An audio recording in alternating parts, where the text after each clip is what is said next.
Salam jemaat yang kasih Tuhan, selamat malam, selamat bertemu kembali dalam kasih Tuhan. Malam hari ini kita akan bersama dalam persekutuan kelas meeting. Saya mengajak kepada setiap jemaat bersama dengan keluarga untuk kita datang kepada Tuhan dalam kelas meeting ini. Mari kita persiapkan hati kita serahkan diri kita supaya kita semakin merasakan hidup bersama dengan Tuhan. Mari kita akan memuji Tuhan dalam pujian Engkaulah perisaiku.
Engkau selalu menjadi perisai bagi kehidupan kami. Engkau selalu menjagai kami, Engkau selalu memelihara kehidupan kami. Dalam segala situasi apapun yang menerpa dalam diri kami, ajari kami untuk sungguh percaya akan janji-Mu, percaya akan firman-Mu. Terima kasih Tuhan, saat malam hari yang indah ini, kami serahkan diri kami kepadamu, supaya kami mengalami ketenangan, supaya kami mengalami kedamaian di dalam hidup ini. Dan kiranya Tuhanlah yang selalu memberikan kekuatan bagi kami untuk terus bertahan di dalam iman kami ini. Kami menyerahkan setiap hati kami bersama dengan jemaat-Mu pada malam hari ini kepada Tuhan. Biarlah rasa syukur pujian kami sungguh kami naikkan di hadapan Tuhan. Terima kasih Bapa, di dalam nama Tuhan Yesus kami berdoa. Amin. Jemaat yang kasih Tuhan, kembali kita akan mengangkat pujian kita kepada Tuhan sebelum kita belajar buku kelas minggu kita pada materi kita yang ke-10. Mari kita memuji Tuhan dengan pujian Tuhan upah menyenangkan-Mu.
Benar ya Tuhan, hati kami ingin selalu menyenangkan hati-Mu.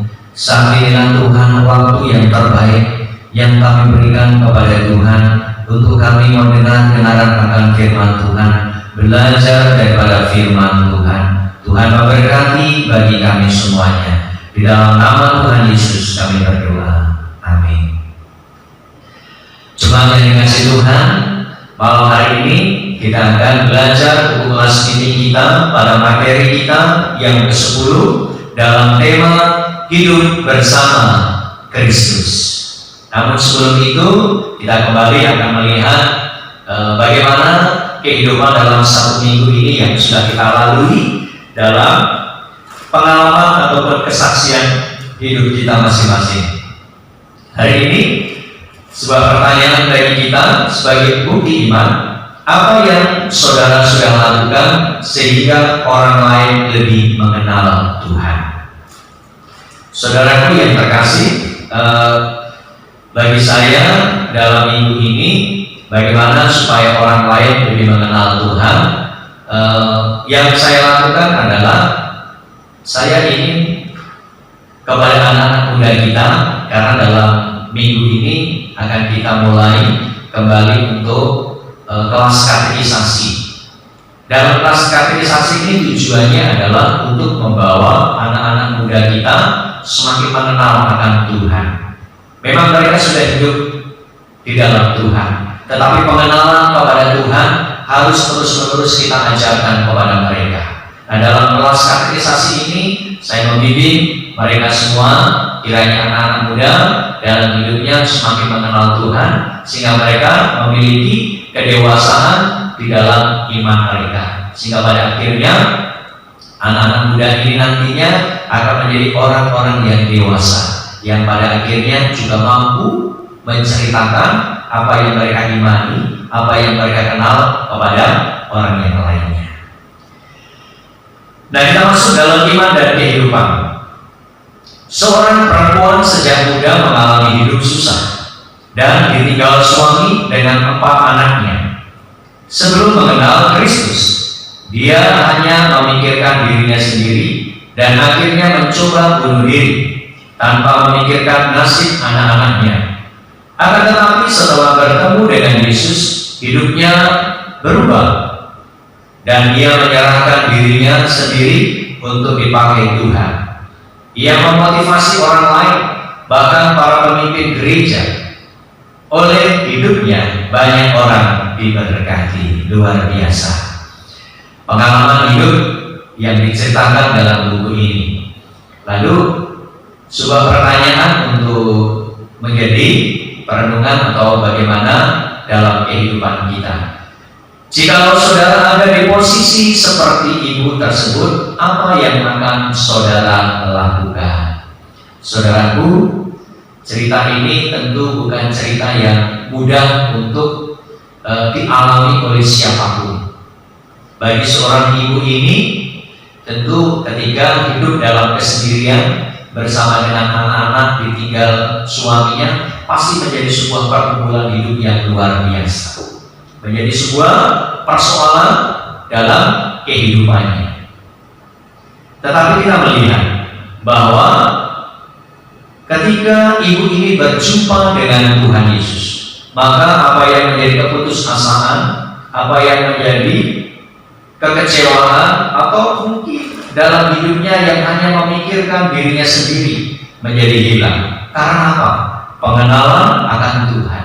Ketika dia sudah berjumpa dengan Tuhan, maka hidupnya berubah. Hidup bersama dengan Tuhan membawa perubahan yang luar biasa. Sampai akhirnya ibu ini pun ketika sudah hidup di dalam Tuhan, yang dia lakukan adalah dia selalu memotivasi orang lain, memberikan semangat orang lain. Bahkan bukan hanya kepada orang-orang yang biasa, kepada para pemimpin gereja pun dia lakukan. Sehingga pada akhirnya hidupnya diberkati oleh Tuhan.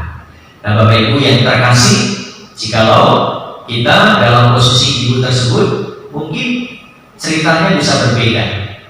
Tetapi yang pasti bahwa melalui firman Tuhan ini mengajak kepada kita sekalian, ketika kita mengenal akan Tuhan, maka itu juga akan membawa perubahan dalam kehidupan kita. Kita bisa melupakan ataupun meninggalkan segala masa lalu kita, segala kesulitan yang ada dalam kehidupan kita, karena pengenalan kita kepada Tuhan. Itu juga yang akan memberikan semangat, akan memberikan kekuatan kepada kita untuk menjalani kehidupan yang masih Tuhan percayakan kepada kita sekalian. Mungkin Bapak Ibu bisa memberikan kesaksian dalam kehidupan pribadi Bapak Ibu bersama dengan keluarga atau siapapun. Nah, hari ini untuk firman Tuhan, pertanyaannya, untuk apakah kita dipanggil menjadi utusan Tuhan? Untuk apakah kita dipanggil menjadi utusan Tuhan? Firman Tuhan hari ini terambil di dalam surat Roma pasal yang ke-6 ayat yang ke-8. Demikian firman Tuhan. Jadi jika kita telah mati dengan Kristus, kita percaya bahwa kita akan hidup juga dengan Dia. Saudaraku yang terkasih, jika kita telah mati dengan Kristus, saudaraku, saat ini saya tidak percaya bahwa hidup kita juga telah mati bersama dengan Kristus. Artinya apa? Setelah kita mengenal akan Tuhan, setelah kita percaya kepada Tuhan, maka kita juga akan berusaha mematikan segala hidup kedagingan kita. Supaya apa? Supaya kita menggantikan kehidupan Kristus yang baru itu dalam diri kita. Karena dengan Yesus hidup, maka dikatakan kita juga akan hidup bersama dengan Kristus. Jadi hidup yang kita hidupi pada saat ini adalah hidup oleh karena Kristus. Dan inilah hidup yang sesungguhnya bagi kita sekalian. Kita mau mengalami hidup bersama dengan Tuhan. Kita mau menjalani hidup di dalam Tuhan. Dalam perjalanan hidup kita yang sudah kita lalui, ada banyak hal, liku-liku kehidupan yang mampu kita jalani, mampu kita selesaikan. Dan saya yakin semuanya itu oleh karena kita hidup bersama dengan Tuhan. Sehingga firman Tuhan hari ini, ya, pertanyaan untuk kita, untuk apakah kita dipanggil menjadi utusan Tuhan? Yang pasti karena kita sudah hidup di dalam Tuhan, maka Tuhan memanggil kepada setiap kita. Untuk apa? Untuk kita juga menyaksikan pengalaman hidup kita bersama dengan Tuhan. Apa yang sudah kita imani, apa yang sudah kita rasakan dalam kehidupan kita, itu yang Tuhan mau. Untuk apa? Untuk dapat kita saksikan, untuk dapat kita ceritakan di dalam kehidupan kita ini.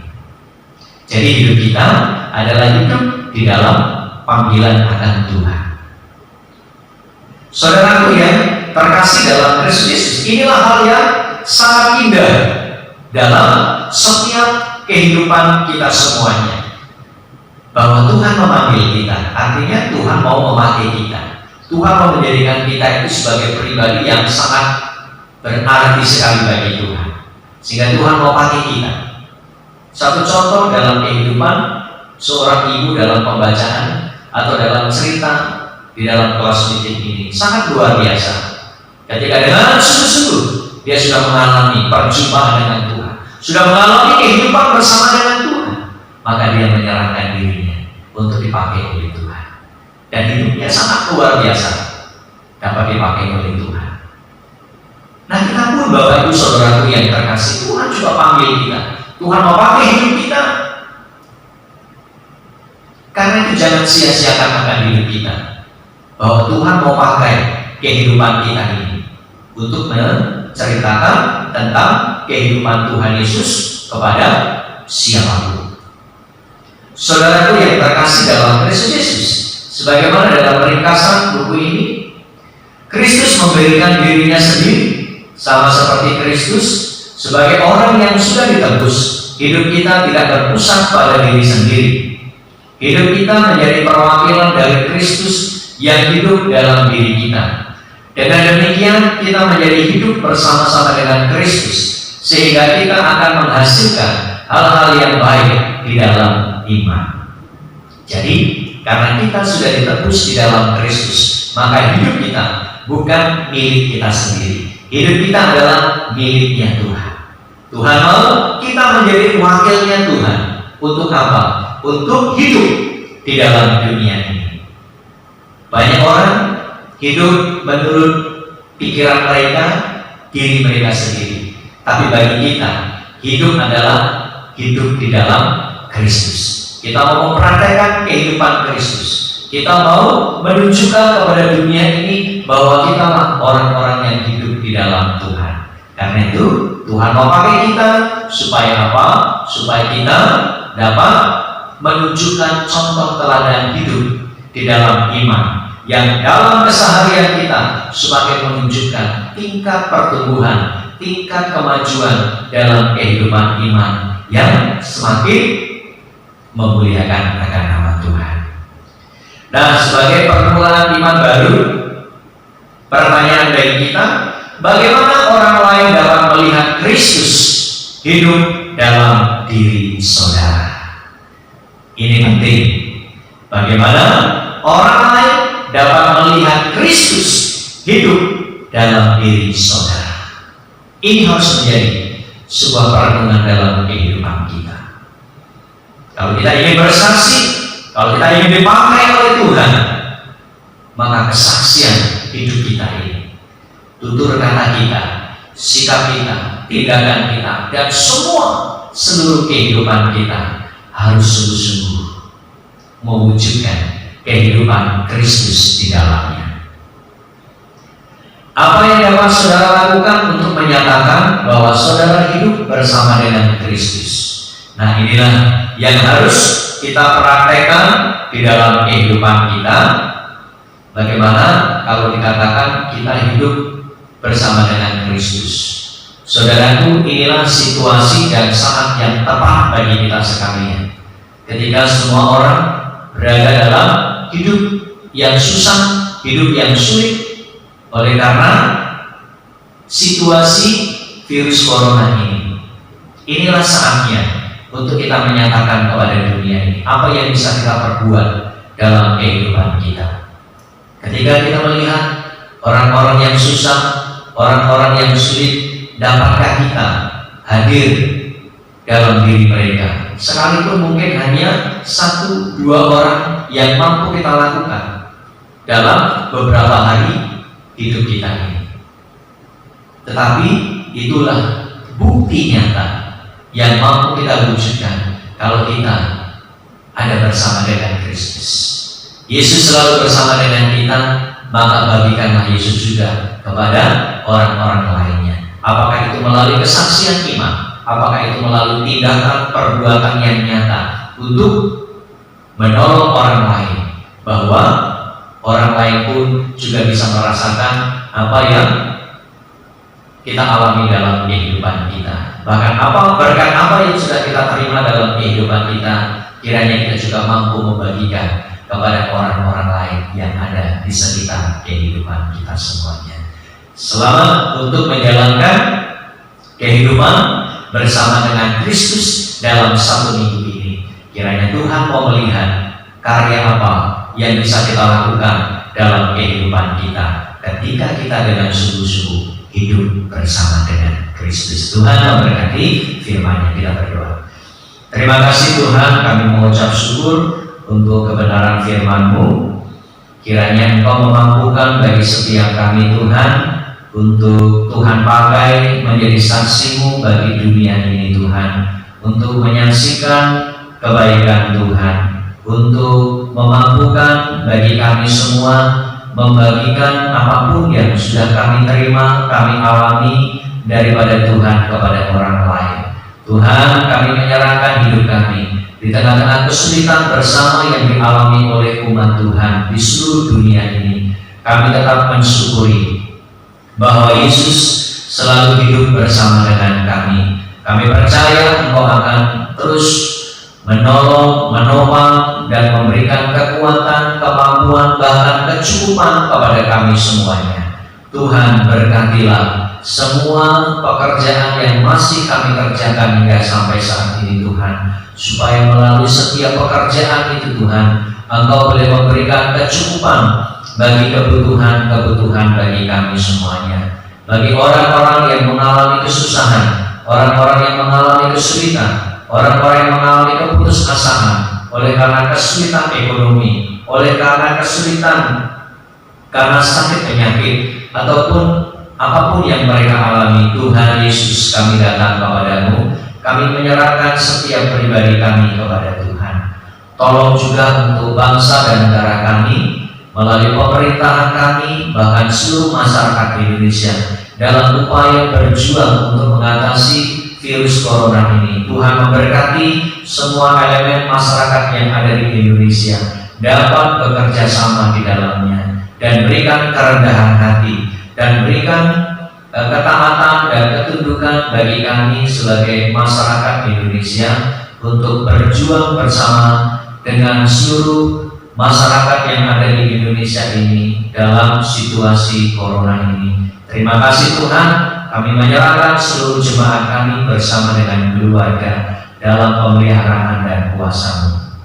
Terima kasih Bapa, terpujilah Engkau, dalam nama Tuhan kami Yesus Kristus kami berdoa. Amin. Mari kita mengakhiri persekutuan kelas ini kita menaikkan doa Bapa kami, kemudian Bapa terima kasih.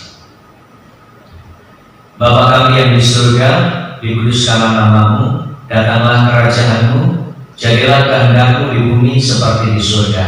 Berikanlah kami pada hari ini makanan kami yang secukupnya, dan ampunilah kami akan kesalahan kami, seperti kami sudah mengampuni orang yang bersalah kepada kami. Dan jangan membawa kami ke dalam pencobaan, tetapi lepaskanlah kami daripada yang jahat. Karena Engkau yang punya kerajaan dan kuasa dan kemuliaan sampai selama-lamanya. Amin.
Puji Tuhan, kelas meeting kita sudah selesai. Tuhan Yesus memberkati seluruh jemaat. Salam.